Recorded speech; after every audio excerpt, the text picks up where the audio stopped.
नांदेड़ बल्दिया उज़्मा के इंतखाबात अनकरीब मुनक़िद होने जा रहे हैं। इसी सिलसिले में प्रभाग रचना की तश्कील भी अमल में आई है। लेकिन ये प्रभाग की रचना पर आज ज़कात फाउंडेशन ऑफ इंडिया के ज़िम्मेदार मोहम्मद वसीम सागर और वंचित बहुजन अघाड़ी के रियासती तर्जुमान फ़ारूक अहमद ने प्रभाग नंबर 1 और प्रभाग नंबर 13 की रचना पर अदम इत्मीनानी का मुजाहरा पेश करते हुए कई सवालात खड़े किए। इसी सिलसिले में मुतल्लिक़ा महकमे के अफसरान व ज़िम्मेदारान से उन्होंने प्रभाग नंबर 1 और 13 की रचना पर कई तरह के एतराज़ात ज़ाहिर करते हुए कुछ यूँ अपनी बात को पेश किया। नांदेड़ शहर और ज़िले की राजनीति सरमायादार सियासतों के चुंगल में फंसाकर वार्ड रचना के अंदर हमेशा शरारत करने का काम नांदेड़ में होता है। ये हमने पहले भी देखा है और 2017 में इसी तरह हमने सिख समाज की बस्तियों को दिगर माइनॉरिटी की बस्तियों में बांटकर उन्होंने वहाँ का संख्या बड़ कम किया था और सिख समाज का प्रतिनिधित्व घटाने का षड्यंत्र किया था। ऐसी एससी समाज की भी बस्तियों को काटा था, जिसके लिए 2017 में भी हम लोगों ने एक ग्रुप बनाकर उसके लिए लड़ाई लड़ी थी और वो लड़ाई के बल पर हमने बदलाव कराने पे मजबूर किया ना। इसी तरह इस साल भी हमने देखा कि जो प्रभाग रचना जाहिर की गई है उस प्रभाग रचना के अंदर भी बड़ी गड़बड़ी की है। प्रभाग क्रमांक 1 जो होता है वो पहले 4 सदस्यों का प्रभाग हुआ करता था, जिसको अब 3 का हो गया। इस कारण अब प्रस्तापित सरमायादार समाज को चुना कर लाने के लिए उन्होंने प्रभाग क्रमांक 1 के अंदर जो आदिवासी समाज की बस्तियां होती है उसको काट दिया और प्रभाग क्रमांक 1 में एक बड़ा हिस्सा एसटी समाज का रहते हुए भी उसको आरक्षित करने की नौबत ना आए, इसलिए 13 में एक टुकड़ा डाल दिया और 13 को और 18 को आरक्षित करने का एक साजिश इस वक्त चुनाव आयोग के आदमी को हाथ में रखकर प्रस्तापित होने की, ऐसा हमारा निरीक्षण है, ऐसा हमारा आरोप है। हमने आज चुनाव अधिकारी के सामने हमारे समूह के तौर से प्रतिनिधित्व करते हुए कहा है कि प्रभाग 1 के अंदर आदिवासी समाज की बड़ी बस्ती आती है जिसको 13 में डालने का आप काम कर रहे हैं, तो आप 13 और 1 ये दोनों प्रभाग के अंदर की बस्ती को एसटी के लिए आरक्षित करें।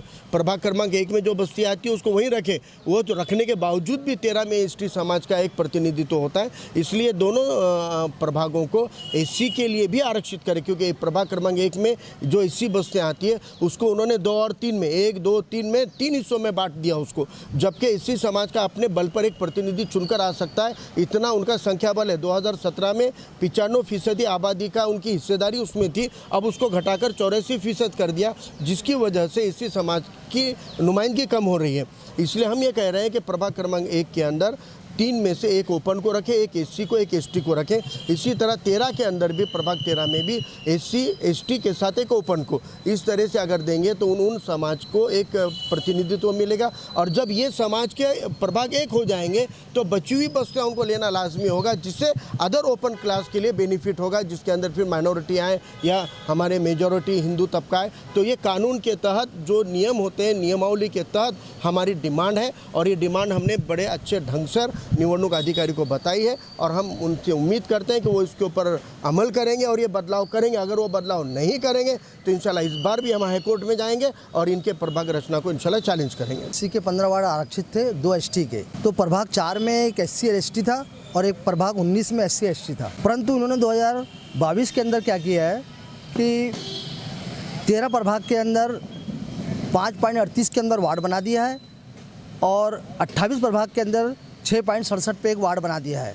अब इनकी दोनों की आबादी को इन्होंने एसटी की आबादी को तोड़कर 13 के अंदर डाला है इन्होंने 937 आबादी, जो कि 5.38 आबादी के ऊपर वार्ड है। और 1 नंबर प्रभाग की जो आबादी डाली है इन्होंने तो 8.13, अगर ये 2017 की ईबी को तोड़ेंगे नहीं तो 1417 की आबादी पे एक वार्ड बन जाएगा, जो कि पहले 442 पे बनाया है इन्होंने 538 पे बनाया है, अभी ये 813 पे हो जाएगा।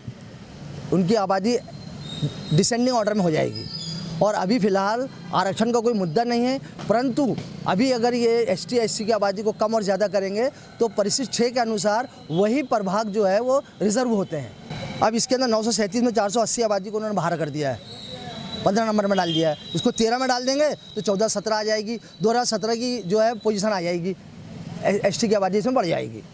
इसी तरह इन्होंने प्रभाग 28 को रिजर्व किया है, यहाँ पर एक एसटी भी है और एससी भी है, परंतु इसके स्थान पर एक प्रभाग 1 के अंदर एससी भी रहेगा और एसटी भी रहेगा। उन्होंने ये 8.36 के ऊपर रिजर्व हो जाएगा एसटी, और इसकी आबादी को उन्होंने 30 को डाला है 1 नंबर में, ईबी को 763 और 2 में डाला है 155 आबादी, 3 प्रभाग में डाला है 227 आबादी। तो ये 1145 का ये पूरा प्रभाग 2017 की स्थिति में 2022 में एज इट इज़ हो जाएगा। इनका SC ST का कोई कलेक्शन नहीं टूटेगा। राज्य निर्वाचन आयोग के 4.7 आबासा का उल्लंघन से बचा जा सकता है। मतलब आपका आरोप है कि इनकी जो वार्ड रचना है उसमें धांधली की गई। बिल्कुल की गई ना। हमने पूरा EB के साथ में उनको पूरा प्रपत्र बना के दिया है कि आपने 480 आबादी को कहाँ डाला है। हमने ये सब आपत्ति लगाई है और निर्वाचन अधिकारी वहाँ प्रतिनिधि भी आए थे राज्य निर्वाचन आयोग के, उन्होंने भी कहा, कलेक्टर साहब ने भी कहा है कि हम इसमें जो है नियमों के मुताबिक जो है सुधार करेंगे। और ऐसे ही प्रभाग 1 है SC का, इसमें 40-52 की आबादी पर उन्होंने उसको रिजर्व किया है, जबकि उसकी आबादी है 7624। इसकी आबादी को उन्होंने एक प्रभाग में डाला है 40-52 और 2 में डाला है 25-98 और 3 में डाला है 974। तो ये 7624 का प्रभाग एक हो जाएगा। उसमें SC भी रिजर्व होगी और ST भी रिजर्व होगी। 2017 में 2 प्रभाग के अंदर 2 वार्ड रिजर्व थे SC ST के लिए, परंतु अब की बार में उन्होंने जो है सिर्फ मात्र 28 के अंदर जो है SC ST डाला है, जबकि 28 प्रभाग रिजर्व हो ही नहीं सकता। 1 नंबर होना चाहिए और 13 नंबर होना चाहिए।